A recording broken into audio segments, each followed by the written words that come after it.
பிரியமானவர்களே, எப்படி இருக்கீங்க? நல்லா இருக்கீங்களா? இந்த இடம் எப்படி இருக்கு பார்த்தீங்களா? அழகா இருக்குதா? ஒரு பெரிய பார்க் இது எங்க இருக்குன்னு பாக்கீங்களா? மியான்மர் தேசம் கேள்விப்பட்டிருக்கீங்களா? பர்மா தேசம்னு ஒரு காலத்துல அழைக்கப்பட்டது. அந்த மியான்மர் தேசத்துல இருக்கிற யாங்கோன் என்கிற பட்டணம் ஒரு காலத்துல ரங்கோன் என்று அழைக்கப்பட்டது. அந்த பட்டணத்தில் இருக்கிற ஒரு பெரிய பார்க் தான் இது. இந்த இடம் ரொம்ப பார்க்க அழகா இருக்குது. ஜனங்கள் நிறைய பேர் மார்னிங் வாக், காலையில நடப்பதற்கே நிறைய மக்கள் வருகிறாங்க. அதெல்லாம் பார்க்கும்போது ரொம்ப சந்தோஷமா இருக்குது. இன்றைக்கு நிறைய மக்கள் தங்களுடைய சரீரத்தை ஆரோக்கியமா வைத்துக் கொள்வதில் அக்கறை செலுத்துவதை பார்க்கும்போது சந்தோஷமா இருக்குது. நீங்க நடப்பீங்களா? தினம் ஒரு 40 நிமிஷமாவது நடங்க. நம்முடைய சரீரத்தை ஆரோக்கியமாய் வைக்க நம்ம முயற்சி பண்ணணும். அப்பதான் ஆண்டவர் நம்ம மேல அன்பு கூர்ந்து இவனுக்கு சுகம் கொடுத்து ஆரோக்கியமா பாதுகாப்பான்னு சொல்லி சுகம் தருவாரு. அதனால நம்முடைய சரீரம் தேவனுடைய ஆலயம், அது ஆரோக்கியமா இருப்பதிலும் கவனம் செலுத்தணும். சரி, இன்னைக்கு ஆண்டவர் எனக்கு என்ன வார்த்தை வைத்திருக்கிறார் அப்படின்னு நினைக்கிறீங்களா? 92ஆம் சங்கீதம் 10ஆம் வசனத்துல, என் கொம்பை காண்டாமிருகத்தின் கொம்பை போல உயர்த்துவீர், புது எண்ணெயால் அபிஷேகம் பண்ணப்படுகிறேன். ஒரு தேவ மனுஷன் சொல்லுகிறார், தேவனே என் கொம்பை காண்டாமிருகத்தின் கொம்பை போல உயர்த்துவீர், புது எண்ணெயால் நான் அபிஷேகம் பண்ணப்படுகிறேன் அப்படின்னு சொல்லுகிறார். காண்டாமிருகம் பார்த்திருக்கீங்களா? காண்டாமிருகம் பார்த்திருப்பீங்களா? ஜூல பார்த்திருப்பீங்க. நான் ஆப்பிரிக்கா தேசத்திற்கு ஊழியத்து போயிருந்தப்போ ஊழியமெல்லாம் முடிந்தாரு. அப்ப நான் சொன்னேன், இங்க காட்டுல உள்ள மிருகங்களை பார்க்க முடியுமாமே, நேர்ல போய் காட்டுங்கன்னு சொல்லி எங்களை அழைச்சிட்டு போனாங்க.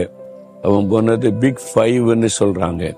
காண்டாமிருகம், அதாவது ஆப்பிரிக்கா யானை, சிங்கம், அப்புறம் சிறுத்தை, அப்புறம் பைசன், பெரிய காட்டு எருமை இருக்குல்ல, அதெல்லாம் பிரம்மாண்டமா இருக்கு. அது பிக் 5 பெருசு அப்படின்னு சொல்றாங்க. அதுல காண்டாமிருகம். அப்ப எங்களை ஜீப்ல கூட்டிட்டு போனாங்களா, ஒரு இடத்துல பார்த்தா நிறைய காண்டாமிருகம்.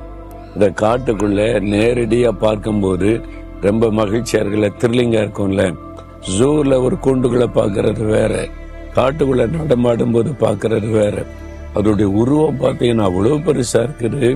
அதோடைய தோல்லாம் பார்த்தீங்கன்னா அது மாதிரி அதை பார்க்கும் போதே தெரியுது அதனுடைய உறுதி, அதனுடைய இரும்பு மாதிரி இருக்குது. அதனுடைய கொம்பு தான் விசேஷமானது.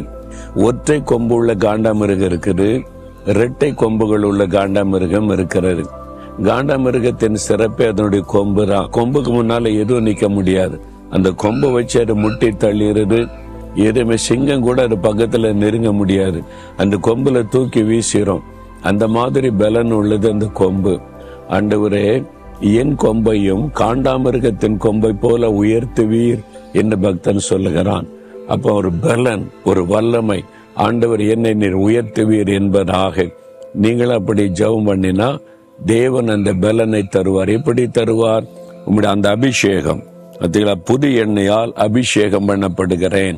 அந்த அபிஷேகம் தான் அந்த கொம்பு, அந்த அபிஷேகம் தான் நம்முடைய பலன். பாருங்க, நான் ஒரு சாதாரண மனிதன், ஒரு கிராமத்துல ஊழிய செய்கிற மனிதன். எத்தனை போராட்டம் வருது தெரியுமா?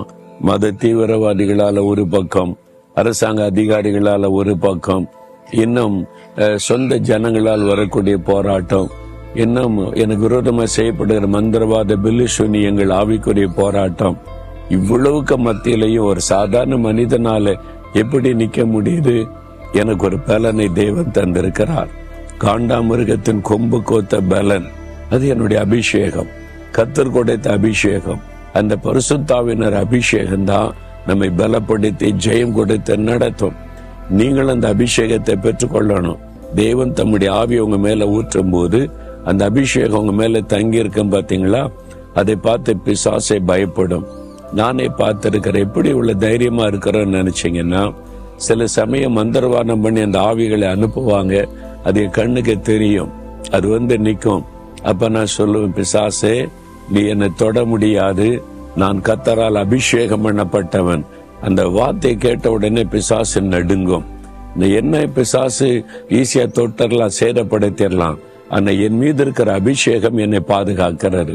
அந்த அபிஷேகத்தை தான் கர்த்தர் பலன் கொடுத்து நடத்துகிறார்.